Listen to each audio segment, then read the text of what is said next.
Divoxradio.com.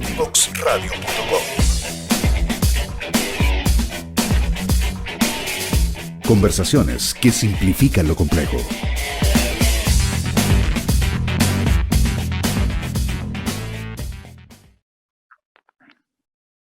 Ya estamos de vuelta aquí en Divox Radio. Estamos hablando de la relevancia y las claves de la estrategia digital. Para eso, obviamente, estoy acompañada de un experto. Estoy hablando con Juan Pedro García. Él es socio de Edgy y como nos contaba en el bloque anterior, Edgy es porque ellos querían ser como estar siempre a la vanguardia, no tener edad, no caducar, ¿cierto? Y ellos obviamente lo están logrando con toda la fuerza y con la energía que están trabajando para que todos podamos disfrutar de ese conocimiento. Porque les voy a contar un pequeño secretín. Estábamos en la pausa conversando y Juan Pedro hace mentorías también, así que ahí para que lo sigan en LinkedIn y le puedan preguntar lo que ustedes quieran. Para retomar, estábamos hablando en qué consiste una estrategia digital y su importancia, ¿cierto? Estábamos diciendo que tenemos que tener estos dos pilares que nos estaba comentando nuestro profe, que decía que tenemos que entender nuestra historia y entender para qué estamos haciendo, ¿cierto? Lo que sea, ya sea el producto o servicio, etcétera. Para seguir, te doy el micrófono porque quiero que nos cuentes dos cosas. Uno, ¿a qué le llamamos herramientas digitales? ¿Cierto? Y de las herramientas que llamamos digitales, ¿cuáles son las que están disponibles que tú nos podrías recomendar? Sí, mira, yo creo que es bien importante como discriminar dos capas de la estrategia digital. Uno, hoy día, ¿cierto? Y con la pandemia probablemente se aceleró muchísimo, que es como transformamos como el corazón de nuestro negocio a digital. Que eso es como ya nuestro modelo de negocio viviendo en digital. Eso uno, y eso hay que separarlo muy bien de nuestra estrategia de marketing y comunicaciones digital. Me explico. O sea, por ejemplo, si yo soy una empresa que produce productos físicos que se venden en un supermercado, por ejemplo, no sé, cualquier línea de negocio, detergentes, por decir algo, ¿cierto? Ese producto vive en el mundo físico y ese producto no es digitalizable per se, ¿cierto? Como producto limpiador, por ejemplo, o detergente, pero sí una empresa que siempre salió o se distribuyó, ¿cierto? Siguiendo el ejemplo del detergente, se distribuyó por dos canales mayoritariamente, ¿cierto? Muy grandes. Uno, usualmente se habla, ¿cierto? El canal de supermercado, ¿cierto? Y el otro por el canal de almacén, ¿cierto? Y ahí hay toda su red de distribución, etc.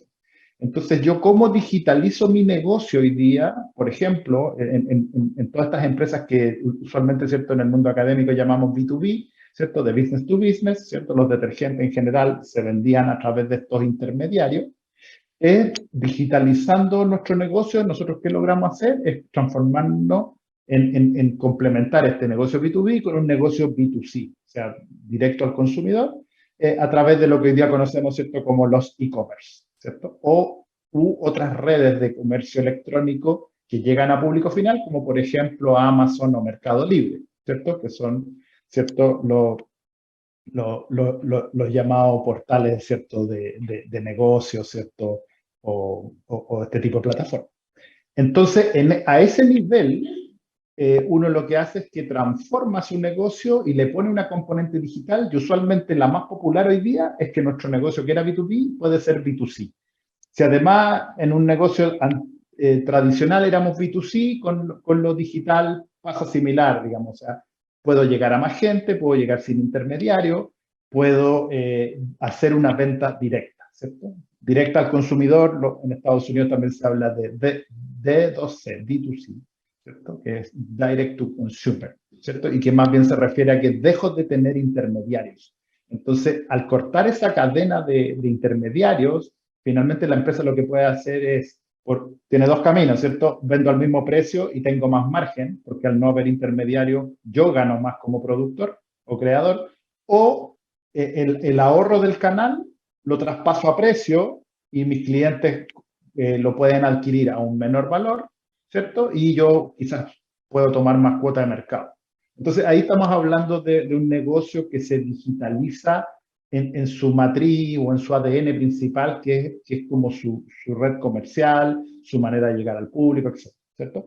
Hay negocios que hoy día nosotros vemos, y la gente más joven, ¿cierto?, cree que son 100% digitales o que siempre fueron 100% digitales. Me gusta poner el ejemplo de Netflix, ¿cierto?, que para las generaciones jóvenes es una empresa que nació de streaming, pero uno que es más viejito ya, digamos, cuando yo vivía en Estados Unidos, yo era cliente de Netflix con sobres, con películas en DVD, ¿cierto? Entonces, uno se metía a una página web y en la página web solo lo único que podía tener era una lista de preferencias, ¿cierto? Y ellos por correo, literalmente correo, te mandaban 2 o 3 DVD a tu casa, tú veías esas películas, las echabas en un sobre al buzón y se las devolvías. Y cuando ellos recibían esa película, te mandaban otra. Y uno estaba suscrito a un plan, pero era totalmente físico. O sea, la web te ayudaba, de alguna manera la web en ese momento, o lo digital, era un facilitador de una parte del proceso, pero no existía el streaming como lo conocemos hoy. Entonces, la verdad es que a mí me encanta el ejemplo de Netflix porque es una empresa que no es 100% digital, o no fue, o no era. Sí, pero ellos fueron los primeros en ver que el streaming era el futuro. Y Blockbuster no lo vio, y Disney no lo vio, ni Fox, ni ninguna de las compañías que hoy día, ¿cierto? 15 años después, o prácticamente 20 años después, están lanzando sus versiones de streaming. O sea, 20 años atrasados con respecto a Netflix. Entonces ahí hay toda una historia. Entonces, eso es como la primera capa. Después, si mi negocio admite digitalización en su modelo central, en su modelo de negocio basal. Y después lo otro es la capa de una digitalización de tu marketing y tus comunicaciones, que eso es para todos, ¿cierto? Todos podemos digitalizar nuestro marketing y nuestras comunicaciones, y básicamente ahí, ¿cierto?, lo hacemos a través de 2, 3, 4 grandes canales. Uno, las redes sociales; otro, nuestro propio sitio web, que debería ser nuestra vitrina y centro de nuestra oferta de valor, y si es transaccional, si es e-commerce, etcétera, además ser un e-commerce. El canal, ¿cierto?, de todo lo que es anuncios digitales, ya sea por palabras, los AdWords, o los banners, ¿cierto?, canales de atracción comercial, digamos, de anuncio. Y por último, el email marketing, que me encanta hablar de eso porque es muy vilipendiado y mucha gente, ¿cierto?, habla de que el email es como que es puro spam o está muerto, pero la verdad es que cuando uno lo hace bien, lo hace con prudencia, con buenos mensajes y con respeto al usuario que está al otro lado, es un canal extraordinario. De hecho, en el e-commerce es un canal que da, en general, mucha más venta que un canal de anuncios como banners o redes sociales. En general, depende mucho de los rubros. Entonces, para nosotros crear una capa de comunicación, de marketing y de comunicaciones digitales, tenemos que crear un relato, ¿cierto? Nuestros contenidos. ¿Ya? Y eso hoy día es lo que nosotros en el lo que más nos toca apoyar a nuestros clientes, y es donde más uno ve que hay esta carrera como por subirse, por nivelarse y por tener un relato consistente entre todas las plataformas, y que lo que esté comunicando tu canal email, por ejemplo, sea similar o relacionado con tu canal redes sociales. Y donde estamos hoy día la mayor dificultad es que además, si tenemos vendedores o un call center o tiendas físicas, que haya una integración y que esos otros canales que son más bien físicos también estén coordinados y haya una comunicación integrada y al mismo nivel, ¿cierto? Y lo que vemos hoy día es que muchas veces, ¿cierto?, uno promete algo en digital, pero después no se cumple en el call center o en el punto de venta, ¿cierto? Y son las típicas historias que uno conversa a veces en los cumpleaños o en otras reuniones sociales, y la gente te dice: oh, yo me relacioné con esta marca y fui al punto de venta y nadie me pescaba, o ya no tienen vendedores y nadie me asesora, etc. Tal cual. Yo ayer lo reclamaba, de hecho, por redes sociales, que hace mucho tiempo que no iba a un centro comercial, y me impactó que nadie o sea, tenías en mi mindset, era que tú llegas y yo soy usuaria antigua, yo soy la usuaria que me gusta interactuar y que la persona que está en la tienda sabe lo que tiene en su tienda y colabora contigo. Para mí es súper disruptivo como esas personas que están y les preguntas algo y sabes tú más como usuario que has ido más veces a la tienda que yo como vendedor.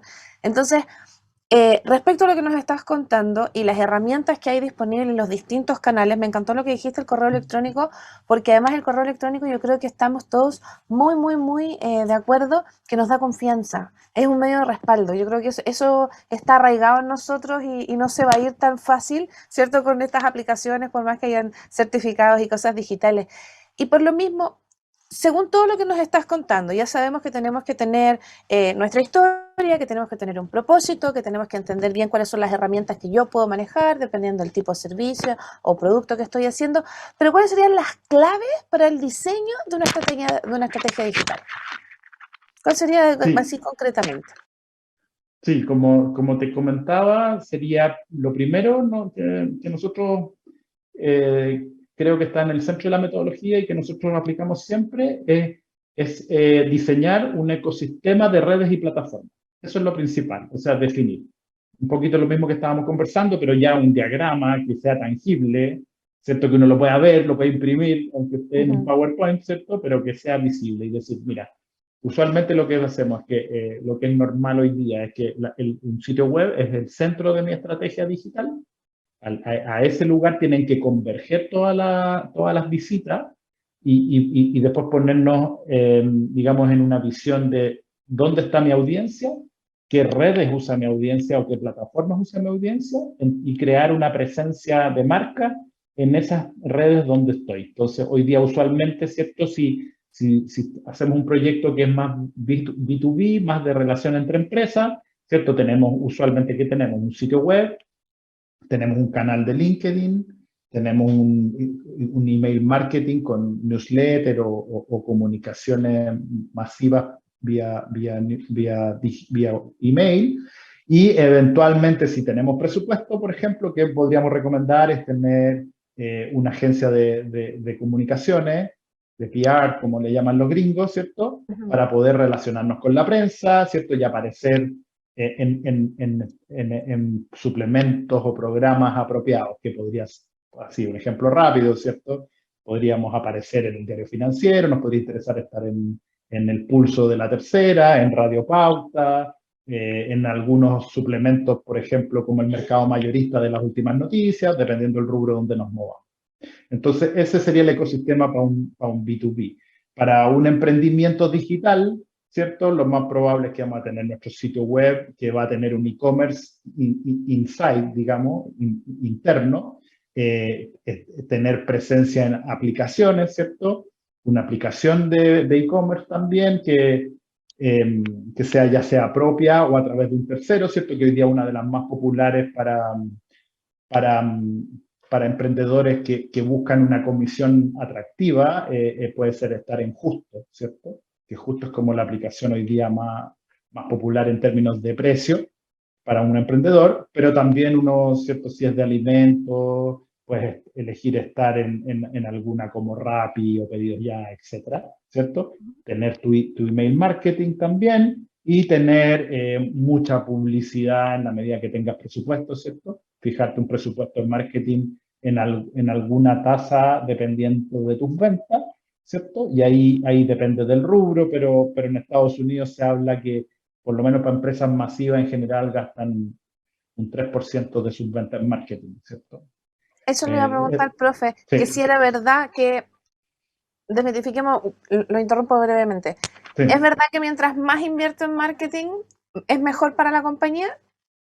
O sea, es un círculo virtuoso que no siempre se puede cumplir, o sea, que más bien tiene es una cadena compleja, porque, por ejemplo, si yo hago mucho presupuesto en marketing, pero con un mal mensaje o un mensaje poco atractivo, puede que esa inversión en marketing se convierta en un gasto, en el sentido que no va a tener un retorno.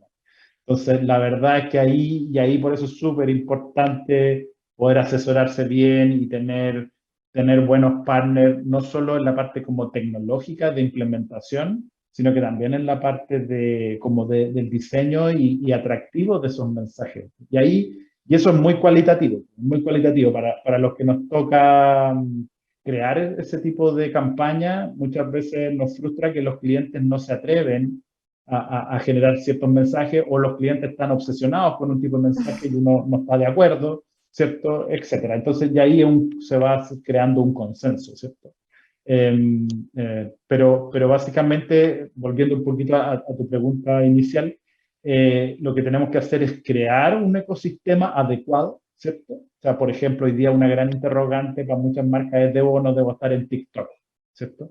Entonces, usualmente uno podría mirarlo desde una perspectiva muy técnica y decir, yo tengo un video, lo tengo en YouTube, lo pongo en Instagram y lo pongo en TikTok. Pero si uno lo mira desde una perspectiva un poquito más fina, cada una de estas redes tiene una personalidad. Tal como las marcas tienen personalidad, estas redes tienen personalidad, ¿cierto? Entonces, TikTok es como el joven irreverente, ¿cierto? Con mucho humor, ¿cierto? Etcétera. Y YouTube es una red que también es audiovisual, pero es más seria, de contenido más extenso, donde el usuario va a estar en otra disposición y con otro timing. Entonces, finalmente, hoy día, claro, uno desde la perspectiva del video, yo tomo un video y lo puedo subir a cada red, pero desde una perspectiva mucho ya más fina, uno lo que recomendaría como asesor es decir, ¿sabes qué? Pues el mismo mensaje, pero tienes que hacerlo de un modo lúdico, mucho más quizás suelto, casi humorístico para subirlo a TikTok, versus ese mismo mensaje, darlo de una manera más seria en YouTube y quizás de una manera como más bien intermedia y pensando en un público un poquito más adulto, joven, en Instagram y en TikTok para jóvenes. Entonces, lamentablemente, todo esto que hablamos suena súper bonito, pero es súper caro, porque si yo hago el mismo video 3 veces con estos tonos, solo cambiando el tono y estilo, me va a salir súper caro, no queda asequible a una pyme, por ejemplo, un emprendedor, y uno finalmente termina con un video que lo sube a todas partes y no funciona, o no funciona Claro, bien y funciona bien en algunas partes y no funciona bien en otras. Entonces, hoy día el porque gran tema es que los costos de producción del mundo digital no son baratos, si uno lo quiere hacer así muy profesionalmente. Y profe, ahí viene una gran disyuntiva. eso le iba a preguntar yo. ¿A las empresas les resta la credibilidad el TikTok? Yo creo que no, ¿ah? Lo que yo creo sí es que es para algunas empresas, para algunas empresas. O sea, las que van a poner los mismos videos de Instagram en TikTok, yo no te lo recomendaría. Creo que es una pérdida de esfuerzo. Pero Claro, hay tiene marcas otro. irreverentes, marcas juveniles, no sé, pues, así pensando en un WOM, un Red Bull, no sé, marcas que se ríen de sí mismas, además, marcas que conviven con el humor. Lo que pasa es que en general las marcas no se atreven a reírse de sí mismas. Te fijas, en los ejecutivos, los que hemos sido ejecutivos y todo, nos da mucho temor, digamos, entrar al mundo del humor y para mí TikTok todavía es una red que tiene como componente principal el humor y la irreverencia. Entonces, es complejo, es complejo. Pero finalmente estas redes empiezan a abrir la puerta a los anuncios porque necesitan financiamiento, porque si no Claro que sí. la plataforma no vive. Entonces ahí empieza la evolución, la Vale. evolución. Profe, tengo dos preguntas y nos quedan 2 minutos y además hay que pasar también el dato para que lo puedan buscar. Uno, ¿Facebook es verdad que está de salida? ¿Facebook ya va para atrás? ¿Va muriendo como red social? ¿Ya no la elegimos, no la recomendamos? La verdad es que no estoy tan de acuerdo en eso. Hace poco, de hecho, me tocó escribir un artículo para la clase ejecutiva, que es donde yo hago clases actualmente, de la clase ejecutiva de la Universidad Católica. Y la verdad es que si uno mira las cifras, yo te diría que más bien Facebook está en un plató, como dicen, en una meseta. Ujú. Está aquí empezando a declinar, pero muy lentamente. O sea, yo creo que tenemos Facebook para años, pero sí para un público adulto, adulto, adulto. O sea, si tú me preguntas así rápido, 35, 40 años para arriba. Si estamos enfocados en un público muy joven o joven, adulto joven, ahí sí que desde esa mirada a Facebook ya ni siquiera hay que estar. O sea, lo que nos dicen los estudios en Estados Unidos, donde hay más información, es que los jóvenes ni siquiera se han creado una cuenta en Facebook. O sea, no es que lo abandonaron, nunca entraron y no, Nunca no van a entré. entrar. Y no van a entrar, ¿te fijas? Entonces, yo creo que tenemos Facebook para rato, pero para ciertos rubros o para ciertos temas. Profe, agradecerle su tiempo. Fue una masterclass con toda la información, quedamos cortos y me gustaría que cerráramos con una reflexión, ya que si tenemos toda esta identidad, me encantaría que nos pudiera contar para cerrar cómo recomienda usted a las marcas mantener su identidad o adaptarse a la red social. Sí, no, la verdad es que uno tiene que hacer justo ese mix. O sea, en mantener tu mensaje, mantener tu esencia, no puedes traicionar tu esencia por la plataforma, ¿cierto? Pero adaptándote en la medida de lo posible, ¿cierto? Logrando tener esa sintonía, porque si no estás como fuera de tono, fuera de foco, ¿cierto? O sea, imaginémonos, todos conocimos en su minuto el diario La Cuarta, hoy día ya no existe como en papel, ¿cierto? Es solo digital, pero uno no podía ser grave en La Cuarta, ¿cierto? Si es que ibas ahí tenías que adaptarte a ese tono. Ya sí, pues, o sea, es como las radios, también en las radios uno encuentra toda esta variedad y este abanico. Entonces, es mucho más grande que en otros medios. Entonces, hay que adaptarse, pero sin perder la esencia. Y ese es Qué bueno. el arte de esto, del marketing y las comunicaciones. Así es, esa delgada línea para no perder la identidad y poder adaptarnos para que nuestro mensaje llegue mejor. Profe, muchísimas gracias. Me encantó todo lo que escuchamos y me encantaría compartir su correo electrónico para todos los que nos están escuchando, para que le puedan escribir y para que se puedan poner en contacto con usted. Sí, me pueden encontrar en LinkedIn, también en la web de la empresa, que es www.edgy.cl, edgy es edgy.cl, y mi correo jpgarcia@edgy.cl.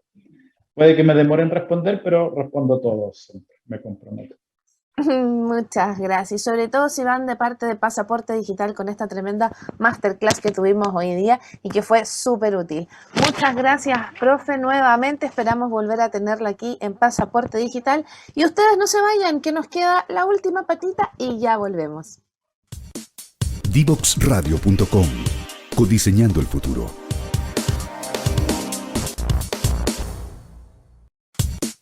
Divoxradio.com. Codiseñando el futuro.